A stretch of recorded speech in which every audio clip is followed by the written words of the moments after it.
Hello, everyone, and welcome back to my 2022 NFL season preview. Today, we are back with what is likely the least competitive division within the AFC. In fact, it's not likely, it is the least competitive division in the AFC South. And through this preview, you're going to see why it is the least competitive division. There are really only two teams that could win it. One of them has had a stronghold on the division for the last two seasons, and that's the team that we are going to start out with today, the Tennessee Titans. So the Tennessee Titans had the overall number one seed in the AFC and lost to the Cincinnati Bengals in the divisional round last year. Now, the Titans are an odd team from the standpoint of I don't think there is a single team who is consistently counted out more than the Titans. And I think a big reason for that is the fact that their quarterback is named Ryan Tannehill.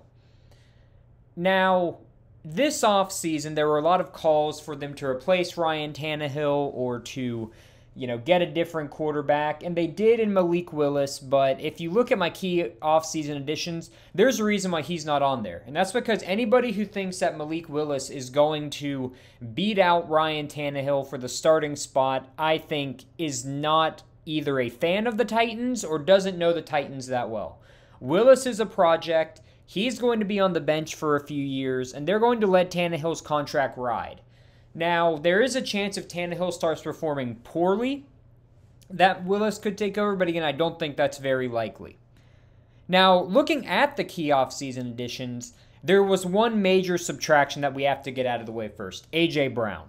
And while I do know that A.J. Brown is a big loss for the Titans, I don't think it is as big as other teams losing their number one receiver. The reason for that being is that the Titans will always be a run-heavy first team as long as Derrick Henry is on the roster. So with that being said, Robert Woods was a great addition. Robert Woods is going to be probably a top 5 wide receiver in the AFC South. Again, we'll see who my top 5 offensive players are. But they also got Austin Hooper, and Austin Hooper was a very good tight end. He really didn't show out that well when he was with the Cleveland Browns, but compared to the Titans' tight end options last year, he's going to be a huge improvement. And Treylon Burks was the player that is essentially going to replace A.J. Brown. Now, personally, I think Robert Woods is going to be their wide receiver number 1, and Treylon will be number 2. I really don't know what to think of Treylon. It's going to have to be a trial by fire for him, as much as I hate to say it. You never want to put a rookie in that situation, but I think that's how it's going to have to be for him, just because of the player that got traded and the shoes that he's going to be expected to fill.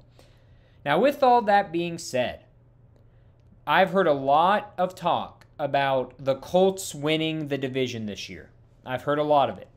I don't see it. In fact, if there's one word that I would use to describe the Tennessee Titans is underrated. All of their best players, I would say, are underrated players at each of their positions outside of Derrick Henry. And that's why I have them going 11-6. I mean, if you look at their schedule, yes, they do have the toughest away schedule in the NFL, but I think they're going to win a lot of those games. I mean, you have the revenge game against A.J. Brown versus Philadelphia. I don't see you winning in Green Bay or Kansas City, but there are a lot of winnable games here. And I think the most important thing is, even though the Titans don't have an Aaron Rodgers, Tom Brady, Justin Herbert, their division is not great, and they can get by not having one of those players. So again, I think we're going to see an 11-6 season from the Tennessee Titans. Will that be good enough to once again win the division? We'll have to find out. And moving on to our next team, we have the Indianapolis Colts. Now, the Indianapolis Colts, as I mentioned with the Titans, are the team that a lot of people not only think will win the AFC South, but there are many people out there who are determined to say that the Indianapolis Colts are going to win the Super Bowl. People think the Colts are a legitimate contender, and we'll get into why. But I just don't see it.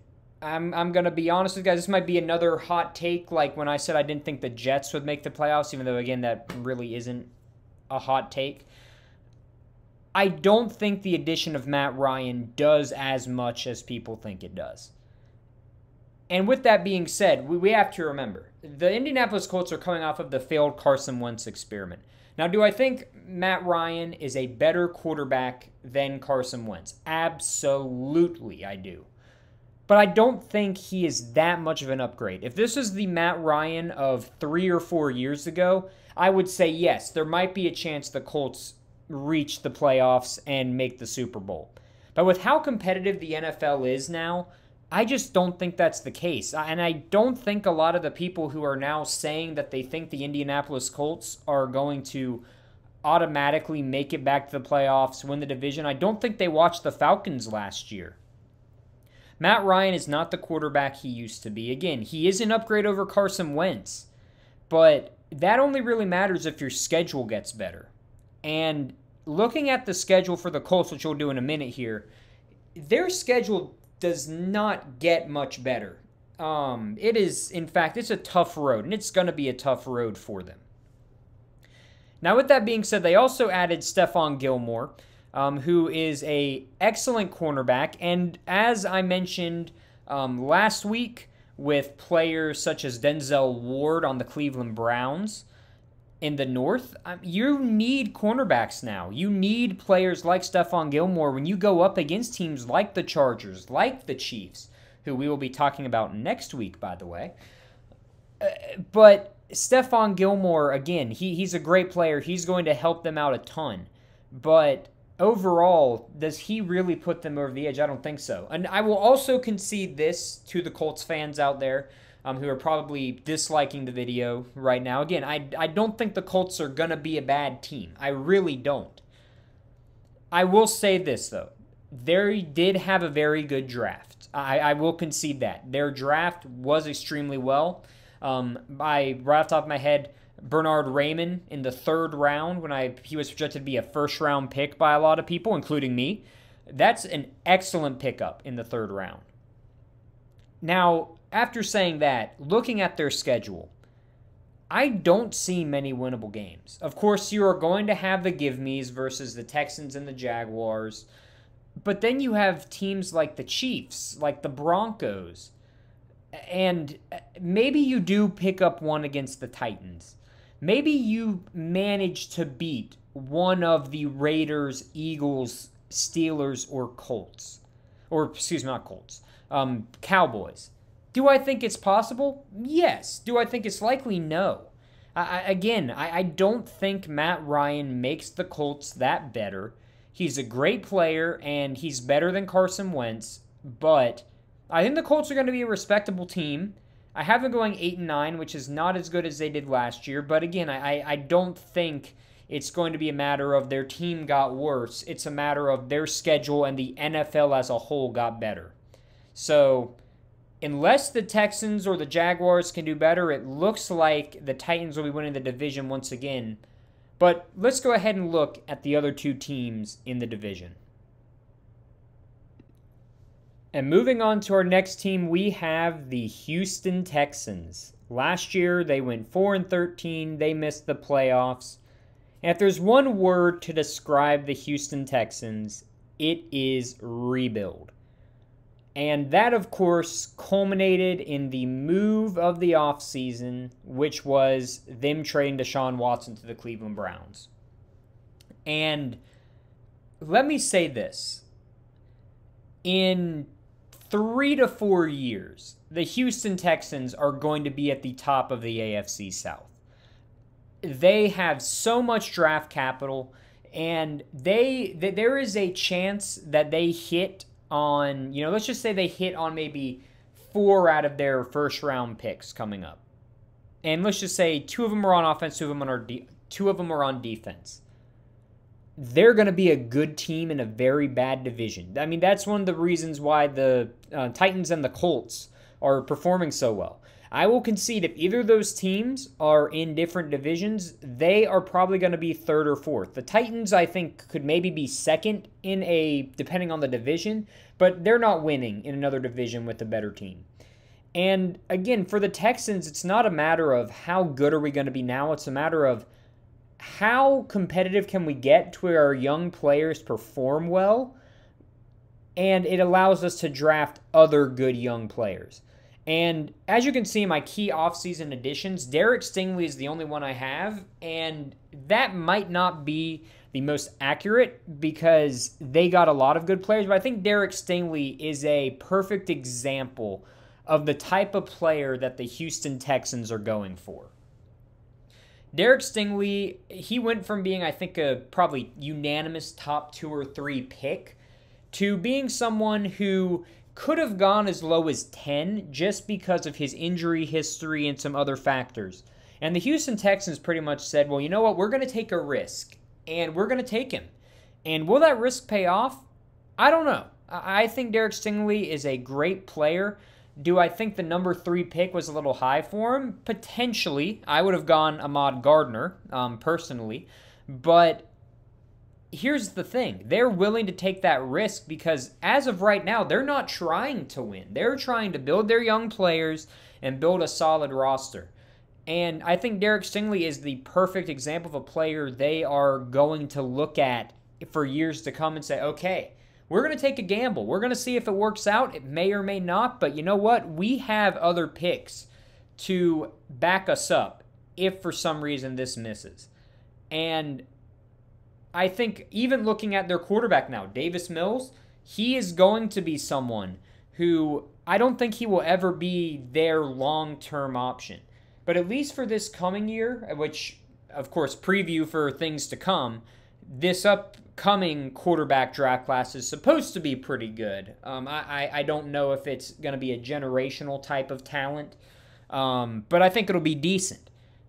Maybe they replace him, but I think for the time being, he could be their quarterback for another 2 or 3 years while they build. And I don't think that he's a bad option. And while, again, I have them going 3-14, it's nothing against the Texans. That's what they want. They want to be able to have high draft picks, and they want to be able to build a competitive roster. So this is really not bleak for the Texans. I say, good job, Texans. Y'all are going in the right direction. Even though 3-14 is not a great record, y'all definitely are winning the best upcoming future in the NFL. Last but certainly not least, we have the Jacksonville Jaguars. And to say that last year for the Jacksonville Jaguars was anything but a dumpster fire would be incorrect. Last year was awful for the Jags. I really don't know how to break it down other than the coaching hire of Urban Meyer was an absolute disaster. He somehow found a way to make one of the brightest quarterback prospects absolutely look like he forgot how to play the game of football, and it was just a mess. But the one thing I can say now is that the Jaguars are on the turnaround. Do I think it's going to be immediate? No. But I think with some of the pieces they got this offseason, it could go in a very positive direction shortly. I'm going to start with Trevor Lawrence. Will he make an appearance on my top 5 offensive players? We're going to find out in a little bit. But I think he's going to have a much better year this coming year. I think that he has new weapons, he has an improved offensive line, and I think a coaching change is really going to help him explode. I don't think he's going to become a top 10 quarterback by any means. I'm not saying that. But I think a lot of the potential that we saw and that we thought he would show this coming year is going to come out in his second year. And a lot of that has to do, as I said, with what happened this offseason.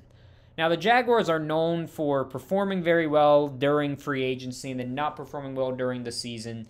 And while I will concede that's probably going to be true this upcoming year, I think it is important to remember that, again, just like the Texans, the Jaguars are going to be a 3 to 4 year project. And that also depends on how everything fleshes out.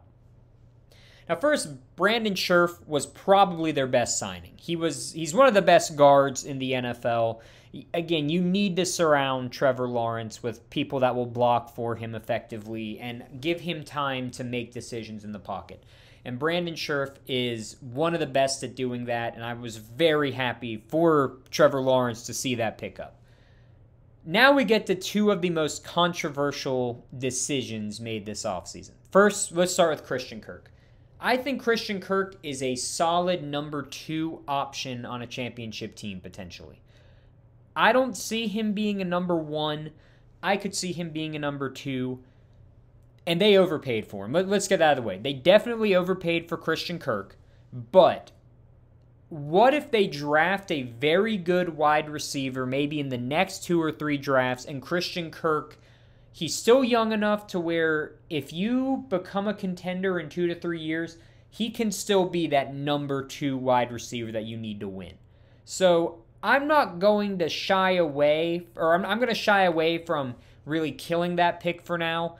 Now, Trayvon Walker, on the other hand, I don't know how to feel about it. On one hand, you are betting purely on potential, and you're also going with a team who is not known for cultivating potential very well. I'm interested to see what happens. I do feel like Trayvon Walker can end up being a bust. I'm not going to say he will be, but I think there's potential. For his sake and for the Jaguars' sake, though, I hope he works out. But again, this season is not going to be much different.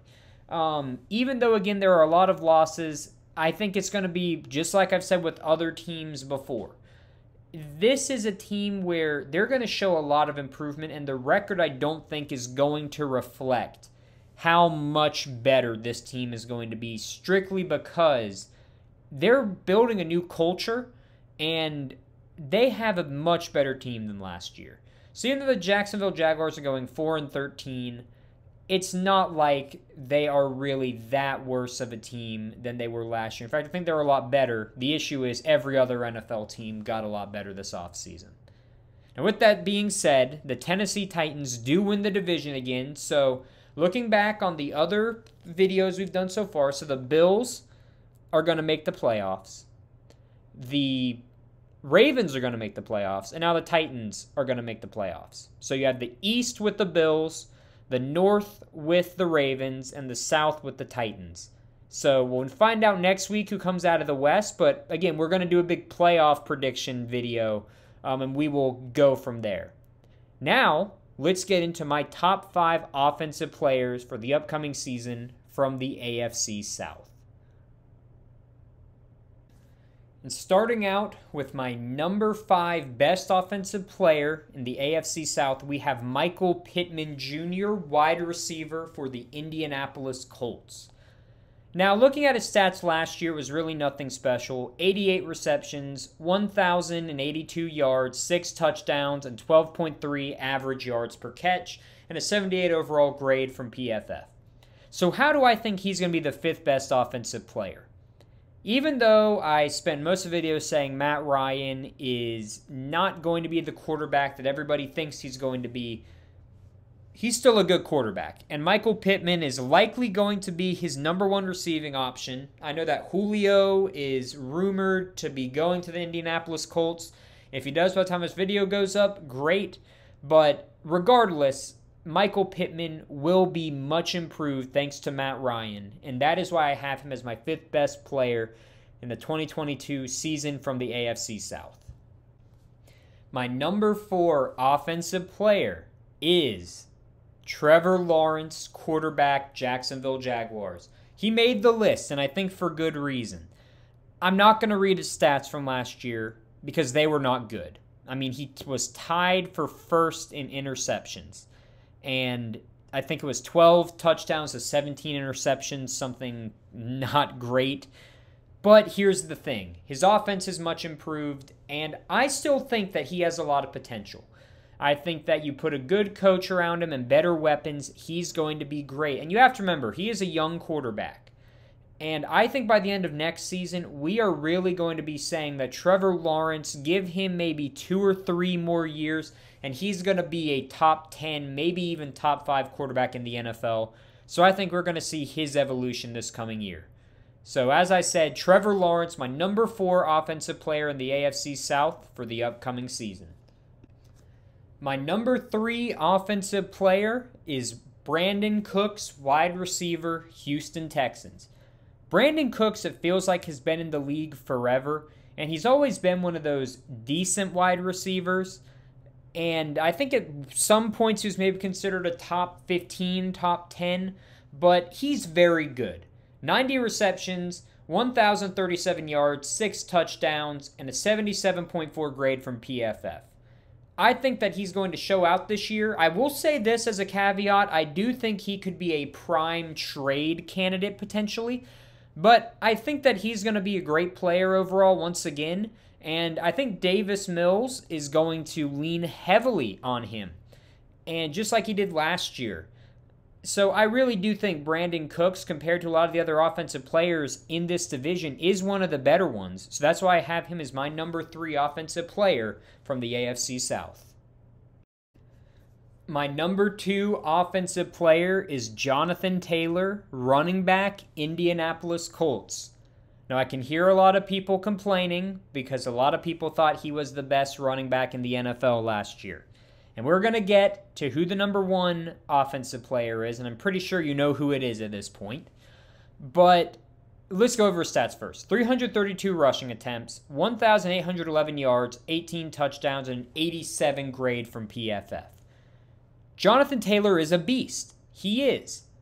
The issue is there is one guy who, in my opinion, has to prove me wrong before I say he is not the best offensive player in the AFC South.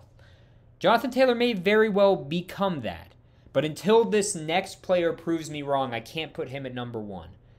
And that's not taking away any credit from Jonathan Taylor. He is one of the best in the NFL. But in my list, that's why I have him at number 2. And now, let's find out who number 1 is. And my number 1 offensive player in the AFC South is Derrick Henry, running back, Tennessee Titans. Until Derrick Henry proves me wrong, he is the best offensive player in the division. 219 rushing attempts, 937 yards, 10 touchdowns, 75.3 grade from PFF, and that is while he played most of the season out due to injury. Derrick Henry is the best running back in the NFL. And while age might be catching up to him sooner rather than later, until it actually does, he is the best player. He runs the Tennessee Titans offense. He is a monster to bring down. There's just no universe where a player like Derrick Henry, who has shown through many years that he is the best, that he can't be ranked number 1, even though he missed most of the season last year with injury. Not to mention, had he not gotten injured, he would hold the Russian crown. So that being said, number 1 offensive player in 2022 from the AFC South is the Tennessee Titans running back, Derrick Henry. Now, let's move on to my top 5 defensive players in the AFC South. My number 5 defensive player is DeForest Buckner, defensive tackle, Indianapolis Colts. Last year, he had 40 solo tackles, 7 sacks, 0 forced fumbles, 0 interceptions, and a 71.9 overall grade from PFF. Simply put, DeForest Buckner is a beast. And I think that he is easily, in any division he goes to, one of the best defensive players in the whole division. Now, why is he number 5? He had sort of an off year last year, and compared to some of the other players that I have on this list, I don't think he's going to have as good a year as them. Now, again, this doesn't take anything away from him, but I think compared to the next 4 players on this list, I just don't think his year this upcoming year is going to be as great. So, again, we have DeForest Buckner as my 5th best defensive player in the AFC South from the Indianapolis Colts. My number 4 defensive player in the AFC South is Jonathan Grenard, defensive end, Houston Texans. Jonathan Grenard is a player that I don't think I see many people talk about at all. And I think it's a shame because he is one of the best up-and-coming ends in the AFC. 23 solo tackles, 8 sacks, 2 forced fumbles, and an 82.9 grade from PFF. And I think maybe the biggest thing for him this upcoming year is that the Texans didn't draft another huge edge rusher that is going to challenge him for his spot. He's going to be the key defensive player on the Houston Texans' front part of their defense.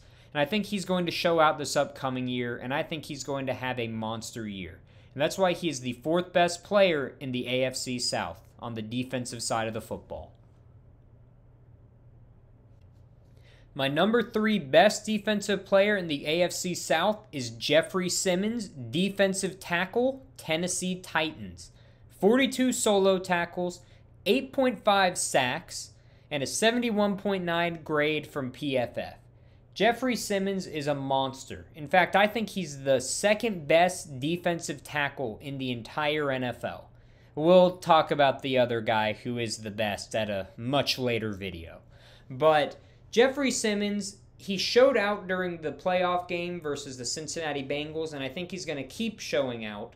And I think that, and again, in most other divisions, he might be ranked the 2nd or even 1st best player.